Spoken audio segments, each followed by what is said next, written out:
Unpopular opinion, but what is for you will pass you if you keep on hiding. I want you to understand you need to kill that mindset of if something is for me, it will not pass me. And if God has something for me, then I will always find it. He will always give it to me. I personally don't feel like that is right because if you are constantly hiding from the life that you want for yourself, how is that thing literally supposed to find you? The greatest example I can give you of this is the late and great Michael Jackson. He once said, if I have a creative idea or if I have a song that I'm thinking about, I have to act upon that thing immediately or else God will give it to Prince. I want you to understand that the biggest celebrity in the world knew that if he did not act upon his thoughts, he did not act upon the things that he wanted immediately, then it would be given to someone else and he no longer will have that opportunity. And I want you to think about that for yourself. I think too many people live a life they truly don't enjoy. I think too many people miss out on a life that they could potentially have because they're waiting for it to find them. And they're telling themselves, if something is for me, it won't pass me and it will never pass me. And so I'm just going to sit here in the house watching TV in the dark, hoping that the career finds me, hoping that the man finds me, hoping that the happiness finds me, when literally it is waiting for you to find it. It is out there. There are things that are supposed to be taken by you, experienced by you, but simply they're not because you are hiding. And so in this video, that's what I want to talk to you about, how to stop letting the life that you want to live pass you and how literally to go out and take it. Now, I know the problem that many people have is how. Everybody's going to tell you, just do it. Like Nike, just do it. Just go out there, just post the content, just do the thing. And for you, you're like, I don't know why that's so hard for me. I don't know why it's so hard for me to change my career, why it's so hard for me to post the content, why it's so hard for me to change my major, whatever you want to do. And it's because you have something called a low distress tolerance. There's actually a thing that can help you fix that. All you have to do is get a higher distress tolerance, and it will allow you to essentially put yourself out there. So in this video, I'm going to explain to you exactly how to do that. Now, first, we have to talk about the problem with it because I think there are some people that may be like, well, I kind of want to put myself out there, but like, I don't do it because I also don't think it's that big of a deal. Like, it's not that big of a deal that I don't post the content. It's not that big of a deal. I don't change my job. I don't start that business. Like, the life I live right now is not that bad. And it's not necessarily saying that's bad, but it does cause problems to arise in your life. First, on the external, how you're experiencing life. This probably causes you to avoid events. This possibly causes you to avoid conversations, visibility as a whole. You do not put yourself out there. And so literally the things cannot find you. But then this also causes an internal problem that you may not acknowledge yourself as well. This may cause things such as you feel like you're behind in life. You feel like so many people are doing so many things and you just are behind. At this age, I should have accomplished more. I should have seen more. I should have done more. This also makes you feel stuck in life. You feel like I've been having the same job for a certain amount of time and it just hasn't changed. I've been making the same amount of money. I've been living the same life and it's like I want change out of life. And just all in all, it makes you feel like you are unseen. You feel like you're just a nobody sometimes in this world. You feel like the things that you do simply don't matter. And it is because you don't put yourself out there. So you don't feel like it matters when it comes to life as a whole. Why? Because you don't post that content. You don't go to places. You don't put yourself out there. You don't vocalize for yourself simply based on the fact that you are waiting for that life to potentially find you. And so this causes an entire problem with yourself that you don't understand. The philosophy that you have of waiting for something to find you, waiting for that happiness, that love, all those things to find you, externally causes you literally not to do something, and internally causes you literally to feel stuck and feel like your life is literally stagnant in place and it cannot move. Now that we talked about the problem, of course, I have to give you a 3-step plan on how we are going to get out of it. So first, you have to realize, like I said, you have a low distress tolerance. So what does that actually mean? So your distress tolerance is your ability to tolerate unpleasant or uncomfortable emotions, often associated with trying to escape these emotions. So basically, it's not that you have a hard time physically putting yourself out there as much as you may think. It's more of a mental thing. It is more of you sometimes feeling the anxiety of what is going to happen once you put yourself out there. Okay, I'm going to post that picture and then everybody's going to think I'm cringy. And then they're going to notice that my teeth are crooked. And then when they notice my teeth are crooked, the guy that I just follow on social media isn't going to like me anymore. You go down a rabbit hole. There's so many things that you think about because you do not want to experience uncomfortable or unpleasant emotions. Sometimes you don't go out to events because you're like, I have nobody to go with. And if I have nobody to go with, who am I going to talk to? And if I have nobody to talk to, then it's going to be so awkward. And so what do? You avoid putting yourself out there because you are trying to avoid the emotions that you feel like are attached to putting yourself out there. And that is what your distress tolerance is. If you have a high distress tolerance, then it means you are able to deal with longer periods of time uncomfortable emotions. Because another thing I want you to realize is that this does not mean that those emotions have to completely go away. I think that's another problem a lot of people have too. There's this thing of being like, okay, once I learn how to do these things, I'm never going to experience these emotions. I'm never going to be scared. I'm never going to be uncomfortable. No, no, no, no. We are not trying to get you to become a robot. We are trying to get you to become an individual that can say, hey, being in that area, going to that event, posting that video might make me feel a little embarrassed. It might make me seem a little cringy. It might make me, but if you have a higher distress tolerance, you are able to tolerate those emotions more, i.e. put yourself out there more, and then you're more likely to reap the benefits of putting yourself out there. Step 2. I want you to engage with this thing, but do not engage with the anxiety that this thing is giving you. See, the first step is literally allowing yourself to experience this. I'm experiencing the uncomfortable feeling. I'm experiencing the cringe. I'm experiencing all these things. Step 2 is actually engaging with this thing. And the reason why I want you to do it is because I want you to build up that tolerance. See, what messes up most people is you will do something that is uncomfortable for you, but you immediately run away from it. So you tell yourself, oh my gosh, I'm going to, send that text message. And then what are you going to do? You're going to put your phone on D&D, or you're going to put it on airplane mode. You're going to post that content. But then what are you going to do? You're going to immediately get off the app because you don't want to see how many likes you're going to get. You don't want to see the comments that you are going to get.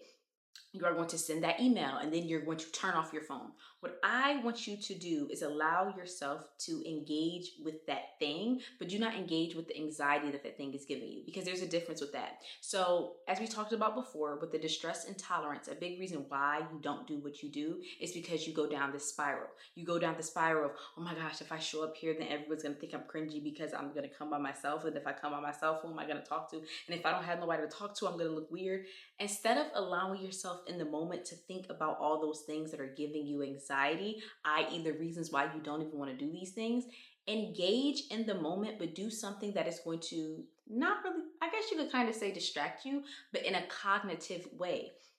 So for example, if you go to an event, instead of forcing yourself to just be there at an event, be in the corner by yourself, convincing yourself you probably never should have came here, I want you to do the scary thing. I want you to actually go and talk to people. I know, so scary. That is so scary. I'm not even trying to be sarcastic when I say that. That is scary. You going to an event by yourself when you engaging and talking with people. But the whole point of it is that you are actually engaging in the feeling that you are getting instead of engaging in the anxiety. Instead of going down the spiral of I shouldn't be here, I shouldn't have posted this, you are actually engaging within that thing. You post that content on social media. Instead of getting off of the app immediately, you are going to comment back to everybody that comments to you. You are going to engage with other posts. You are going to stay in the app. Instead of forcing yourself to immediately leave and subconsciously training your brain to leave situations that are uncomfortable. Instead of training your brain that no, we do not want to ever experience an uncomfortable emotion. We don't ever want to experience something that we don't like. Allow yourself to be in that moment. Sometimes being in that moment often looks like paying attention to your breathing. Like literally, and I guess you can kind of say it's a form of meditation, but just paying attention to, okay, breathe in, breathe out. Breathe in, breathe out. Whatever you have to do that's necessary for you so that you are only focusing on what's going on in that moment and you are not focusing on the spiraling thoughts, that is what you need to do. And so for different people with different things, I think that's imperative for you to do. And also figuring out, depending on what it is. For some people, it's going to an event. Some people, it's posting on social media. It's so many things that you have to do, but allowing yourself just to be in that moment and to stop running away from it and also to engage with it is so imperative to do. To basically tell yourself, hey, I'm in this fight with you.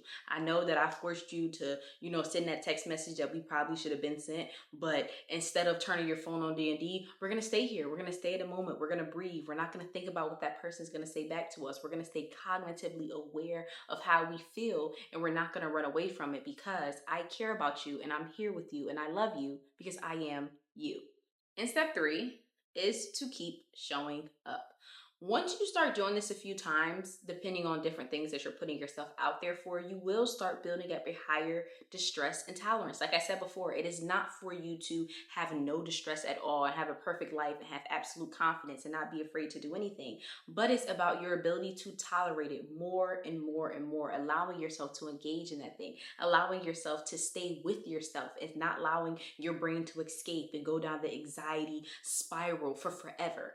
And so I want you to get into the practice of showing up for yourself. That is the third step, doing this thing continuously. The thing that's making you feel like, oh my gosh, I don't know if I can do it. Oh my gosh, I don't know if I can say it. Do that thing continuously. Try to do little things that are even similar to that thing to constantly put yourself in uncomfortable situations. And for some people, you may say, well, I don't really have any uncomfort right now. You don't have to necessarily force a situation. Like, you don't have to force a conversation with one of your friends. Like, let me start a problem, or let me start this. Sometimes for some people, this looks like you going to the coffee shop and you placing an order. Like, I know for some people, they may say that, is it really that? Like, that's nothing. But there are some people that are so uncomfortable with doing that thing. So for some people, it may look like you going to the store, seeing a girl that's wearing something pretty and complimenting her on that and asking her where she got it from. See, for some people, they can say, hey, that's a cute shirt. But you know what's the uncomfortable part? Oh my gosh, where'd you get it from? Because you're like, I don't want to seem cringy. I don't want her to think I'm trying to be like her. You're going down that spiral. So just pay attention. You could do little things like that that can literally build up your confidence. And then before you know it, you might be talking to a girl inside the store like, girl, you got those from there? I got another pair of shoes from so-and-so. They're so cute, but they're uncomfortable. And I don't feel like, and you be like, oh my gosh, 2 months ago, I would have never had this conversation. I.e., 2 months ago, I would have never put myself out there. And then she might tell you about a shoe spot you can go to. They got the shoes 50% off. And look at you. You done got yourself a new opportunity simply because you built up your distress and tolerance.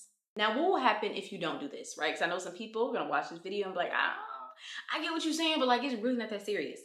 What is going to happen if you do not increase your distress and tolerance? First and foremost, you are always going to associate visibility with pain. You are not going to want to be seen because you are going to look at discomfort. You are going to look at uncomfortable, unpleasant feelings as pain. So you are always going to put yourself down. You are never going to allow yourself to rise to the occasion of the person that you were supposed to simply be. You are never going to a lot of times make the relationships that you are supposed to have in life. And this can mean family relationships sometimes too. You're never telling your family how you feel. This can be romantic relationships. You're not showing up and literally putting yourself outside. A lot of people complain about, oh my gosh, I can't find a person. I can't find my man. I can't find this, because he's at the grocery store and all you do is order all your groceries because now you're uncomfortable grocery shopping. Like, it's literally sometimes just putting yourself out there. That job that you want, you feel like, well, they say they want somebody with this, that, and I only have this, so I'm not gonna apply because I don't have enough. A lot of people don't know that's actually why a lot of times, well, a lot of other reasons why, but a lot of times too, people have said why men make more than women is because a job will require you to have like 5 different things. Men will have 1, maybe 2 of those things and they will apply to the job, and women will literally have 4 of those requirements and won't apply because they feel like they don't have the 5th. That is crazy. And it's simply because a lot of times they get more hired because they put themselves out there. And I want you to think about life like that. You may not have all the necessary requirements that you think you need to post on social media, to approach that person, to, apply for that job, but you're going to always miss 100% of the shots that you don't take. So unless you allow yourself to experience that uncomfortable feeling, you are always going to associate visibility with pain. I don't want to experience the pain and rejection from a spouse, from a family member, from a job. So I'm not going to put myself out there. And I want you to understand, if you don't put yourself out there, you are never going to get it. And so the life that you want for yourself, as I've been saying this entire video, will literally pass you by. And so all in all, I just want you to understand, when it comes to confidence, when it comes to putting yourself out there, it's really just your ability to deal with uncomfortable feelings. That's all it is. You, a lot of times, see these people tell you, you got to show up like this, and you got to do this, and you got to do that. And a lot of times there are things that can help you, right? Your looks and the way you speak and the way you carry yourself. Those things definitely do help. But the root of a lot of it, as far as showing up as yourself and making sure that you show up as yourself, is being able to deal with uncomfortable feelings, being able to deal with the feeling of being looked at as cringy, being looked at as a certain way, being ridicule, because we all experience it. Even me, I experience it all the time having my channel. People saying this about my videos, people saying that about my videos. And one thing I have to do all the time is show up. Sometimes I overthink content and I'm like, should I say this because I don't want people to think this? And should I post that because I don't want people to think this? And I've gotten so far when it comes to my content, when it comes to just building the life that I want, simply by showing up. And the more you show up, I promise you, the easier it gets. It gets so much easier for the 100th time, contrary to the first time. But you can't get to the 100th time until you do it the first time.